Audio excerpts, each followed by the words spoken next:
Forum पे उठाऊंगा, क्योंकि हमारे मुसलमानों को 1.5 अरब मुसलमानों को यह तकलीफ देते थे, वो भी पसंद नहीं आई, वो बाहर के लोगों को पसंद नहीं आई। और तीसरी चीज उनको क्या नहीं पसंद आई कि मैं जितनी भी फॉरेन पॉलिसी थी, चाइना से, रशिया से, मुसलमान ममालिक से, मेरी सबसे बड़ी कोशिश ये होती थी कि मेरी कौम को किसमें फायदा है। मैंने कभी भी किसी से डिक्टेशन नहीं लिया और ना मैंने कभी लेना था। हुक्म किया कि रूस क्यों चले गए,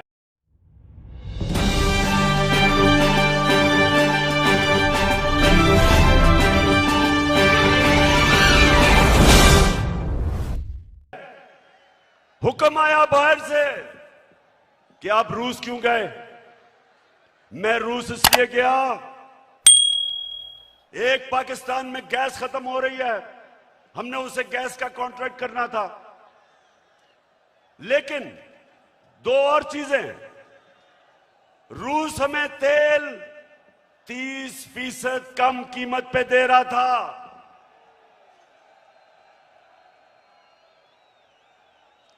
तेल 30% कम कीमत पे। इसका मतलब कि पेट्रोल और फजल रहमान को 30% कम पे हम बेच सकते थे।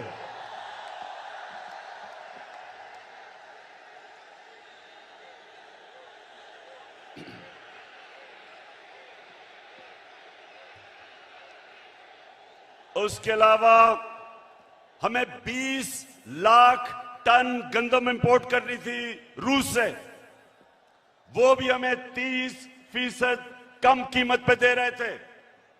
मैं इसलिए गया था कि मेरे लोगों को फायदा था, मेरी आवाम को फायदा था, मैं महंगाई कम कर सकता था। और ये देखें कि हिंदुस्तान जो अमेरिका का करीबी एलाई है, स्ट्रेटेजिक एलाई है, वो तेल मंगवा रहा है रूस से। उसको अमेरिका ने कहा कि ना तेल खरीदो, उसने आगे से सीधा जवाब दिया अमेरिका को कि हम अपने लोगों के मफादात के लिए फैसले करते हैं। यानी कि हिंदुस्तान की फॉरेन पॉलिसी उनके लोगों के मफादात के लिए, और हमारी फॉरेन पॉलिसी किसी और कौम की मफादात के लिए। यह भी पसंद नहीं आई बात, चाइना से ताल्लुकात वो भी पसंद नहीं आए, तो तब बाहर से साजिश होनी शुरू हुई। लेकिन ये याद रखें कि साजिश कभी मुकम्मल नहीं हो सकती जब तक अंदर मुल्क के मीर जाफर और मीर सादिक ना बैठे हों। मीर जाफर वो गद्दार था जिसने अंग्रेजों के साथ मिलकर मुसलमानों की हुकूमत, सिराजुद्दौला की हुकूमत गिराई जाती मफादात के लिए। और मीर सादिक वो था निजाम हैदराबाद के साथ मिलके, अंग्रेजों के साथ मिलके टीपू सुल्तान को इन्होंने हरवाया। यहां भी मीर सादिक और मीर जाफर बैठे हुए थे जिन्होंने बाहर की साजिश में पूरा हिस्सा लिया।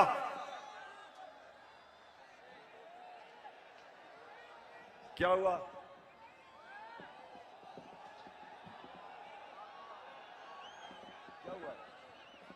अच्छा सुना जरा, हो जाएगा ठीक। तो ये साजिश बाहर से हुई, अंदर मीर जाफर और मीर सादिक बैठे थे, अंदर 3 स्टूजेस बैठे हुए थे, इन्होंने इनके साथ मिले, और भी इसके अंदर लोग मुलव्वस थे। और तारीख इन सारों को किसी को माफ नहीं करेगी जिन्होंने मिलके एक हुकूमत को कब गिराया। मेरे पाकिस्तानियों ये सुने, हमारी हुकूमत को तब गिराया जब हमारी हुकूमत की, और मैं चैलेंज करता हूं, सबसे बेहतरीन पाकिस्तान की परफॉर्मेंस तहरीक इंसाफ की हुकूमत की थी। हमारी इकोनॉमी सही तरफ जा रही थी। 5.6% पे हमारी इकोनॉमी बढ़ रही थी। ना नून लीग ने इसका कभी मुकाबला किया, ना पीपल्स पार्टी ने किया। हमारी एक्सपोर्ट्स रिकॉर्ड पे थी।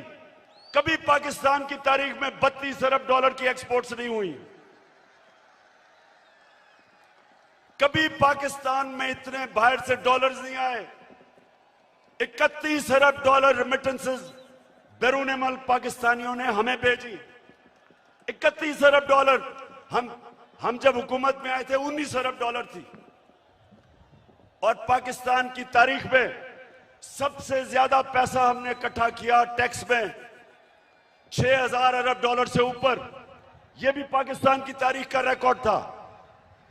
हमने सबसे सारे बर्रे सगीर में जिस मुल्क में सबसे कम बेरोजगारी थी वो पाकिस्तान था। सबको पीछे छोड़ गए हम। और ये कब? जब कोरोना वायरस ने दुनिया में तबाही मचाई हुई थी। पाकिस्तान वो मुल्क है जिसकी दुनिया ने मिसाल दी कि उस मुल्क जिसने सबसे बेहतर कोरोना वायरस को हैंडल किया, अपने लोग भी बचाए, अपने गरीब भी बचाए, अपनी इकोनॉमी भी बचाई। और अपने किसानों को, लाहौर के लोगों सुनो, हमने अपने किसानों को कैसे फायदा पहुंचाया। शुगर माफिया जो किसानों को कीमत पूरी नहीं देता था, टाइम पे पैसे नहीं देता था, क्योंकि सारे ताकतवर सियासतदान दोनों पार्टीज में शुगर माफिया का हिस्सा थे। हमने आके शुगर माफिया का मुकाबला किया, किसानों को पैसे दिलवाए ठीक टाइम पे, और उनको कीमत सही मिली। उन्होंने अपनी जमीन पे लगाया। और पाकिस्तान की तारीख में 5 फसलों में की तारीख में सबसे ज्यादा पैदावार पाकिस्तान की तारीख में एक पिछले साल हमने किया। गंदम की रिकॉर्ड पैदावार, गन्ने की रिकॉर्ड पैदावार, मकई की रिकॉर्ड पैदावार, आलू की रिकॉर्ड पैदावार, चावल की रिकॉर्ड पैदावार, यह हमारे दौर में हुआ। जब दुनिया कह रही थी कि पाकिस्तान की इकोनॉमी सही रास्ते पे निकल गई है और जिस रास्ते पे जा रही है, आईएमएफ की गुलामी से आजाद होने जा रही थी, तब इन्होंने हमारी हुकूमत को साजिश करके गिराया।